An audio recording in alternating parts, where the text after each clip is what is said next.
Hi നമസ്കാരം. ഒരു കാലത്ത് മലയാള സിനിമയുടെ നെടുന്തൂണായിരുന്നു പ്രേം നസീർ. പ്രേം നസീറിനെതിരെ പരാമർശവുമായി വന്നിരിക്കുന്ന ടിനി ടോം.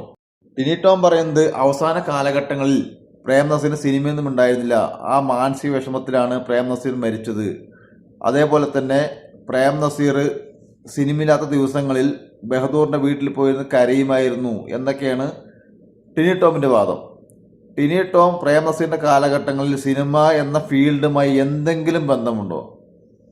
അതല്ലെങ്കിൽ ഈ ടിനി ടോം നല്ലൊരു നടനാണോ, നല്ലൊരു മിമിക്രി ആർട്ടിസ്റ്റാണോ? ഇയാൾ ഏത് ശബ്ദം എടുത്താലും അത് ടിനി ടോമിൻ്റെ ശബ്ദം തന്നെ തിരിച്ചു വരും. അല്ലാതെ ഇയാൾ മിമിക്രിയിലും വിജയിച്ചിട്ടില്ല, സിനിമയിലും വിജയിച്ചിട്ടില്ല. ഇയാൾ നല്ലൊരു സിനിമയുണ്ടോ? ഇയാൾക്ക് നല്ലതൊരു അഭിനയിക്കാൻ അറിയോ? ഇയാൾ ഒരു ഇൻ്റർവ്യൂവിൽ വെറുതെ വായി തോന്നിയത് വിളിച്ചു പറഞ്ഞ് ആൾക്കാരെ പൊങ്കാല മേടിച്ച് 8ൻ്റെ പണിയും മേടിച്ച് വീട്ടിലിരിക്കുക. വല്ല ആവശ്യമുണ്ട് ടിനി ടോമേ? സ്വന്തം കാര്യം നോക്കി നിന്നാൽ പോരെ. ഇതുപോലെ കുറേ അലവലാദികളുണ്ട്, ചുമ്മാ വായിട്ടിടിക്കും. പ്രേം നസീറിനെ കുറിച്ചും ഈ ടിനി ടോമിനെ കുറിച്ചും കമ്പയർ ചെയ്യാൻ എന്താണ് അർഹതയുള്ളത്? ടിനി ടോം എവിടെ കിടക്കുന്നു, പ്രേം നസീർ എവിടെ കിടക്കുന്നു? ഇത് ടിനി ടോമിന് അറിയാം. ടിനി ടോം മാപ്പ് പറയുന്നതിനിടയിൽ ഇതും പറഞ്ഞിരുന്നു, ഞാൻ എവിടെ കിടക്കുന്നു, പ്രേം നസീർ എവിടെ കിടക്കുന്നു എന്ന്. ഇതിനെപ്പറ്റി വ്യക്തമായ ധാരണ ടിനി ടോമിനുണ്ട്. ഇത് പഴയ കാലമല്ല ടിനി ടോമേ.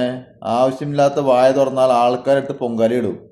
അത് ടിനി ടോം എന്നല്ല, ഏതൊരുത്തനായാലും ശരി, ഈ മൈക്കിൻ്റെ മുമ്പിലിരുന്നും അതുപോലത്തെ ചാനലിൻ്റെ മുമ്പിലിരുന്നും ഈ വായി തോന്നി വിളിച്ചു പറയുന്ന ആൾക്കാർ ശ്രദ്ധിക്കുക.